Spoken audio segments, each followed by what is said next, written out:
मानव गेदेर चिफ प्रमद बर' बिथांनि दैदेननायाव बिटिआर सरकारनि जा जनता दरबार नैथि खेबनि थाखाय जोंनि बे दादगारि ओनसोलाव जनता दरबारखौ लाबावनाय जादों।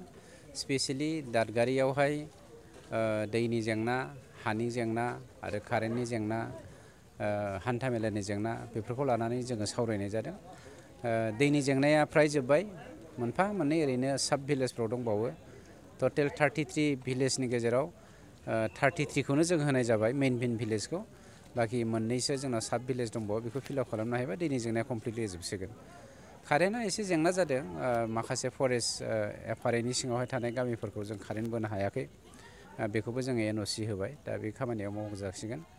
लामानि बेलायावहाय गोबां मानसिया सोंखारिदों, नैबे नेशनेल हाइवे अथरिटिनि सिङाव थानायलाय जों फिसा काउन्सिला बेखौ आखाइ होनो हाया। अब्लाबो जोंनि मानव गेदेर रायजो सभानि एमपि बिथां रोनगोरा नार्जारिनि दैदेननाय आरो बिथांनि खावलायनायखौ नाजावनानै नेशनेल हाइवे अथरिटिनिफ्राय बेखौ बावैसोनि गोख्रैसिन मावनाय जासिगोन आरो बे एक्सेप्ट जाबाय, खामानिया जाफुंसिगोन।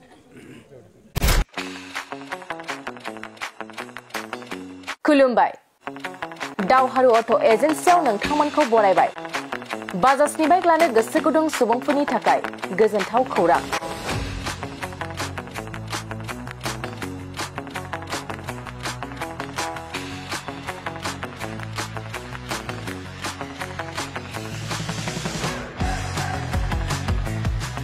क'क्राझार सहराव थानाय दावहारु अट' एजेन्सिया नोंथांमोननि थाखाय फैगौ अक्ट'बरनि 2 खालारनिफ्राय 7 खालारसिम फुजा धामाका अफार्स लोगोसे मेगालन काम एक्सचेन्ज मेला खुंफुंगोन।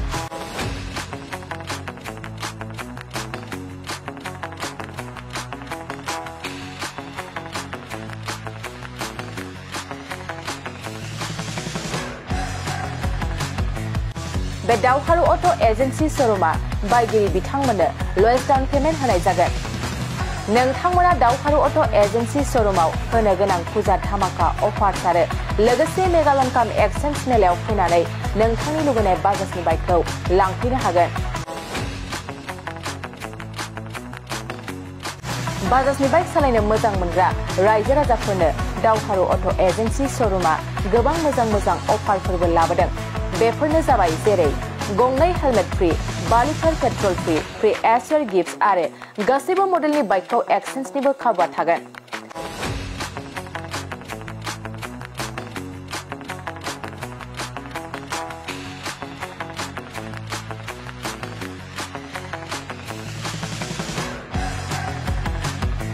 $500 रां होग्रोनानै गोसोबादि बाइकखौ आवग्रिना दोननो हानायनि खाबु दं। गोनांथार मिथिहोबावनाय बायगिरि बिथांमोना स्मार्ट वाच, इयारफन, बेग आरो ब्लेंकेट बेफोर मोनब्रै प्राइसफोरखौ जायखिजाया मोनसे बासिना लानो हानायनिबो अफार्स थागोन।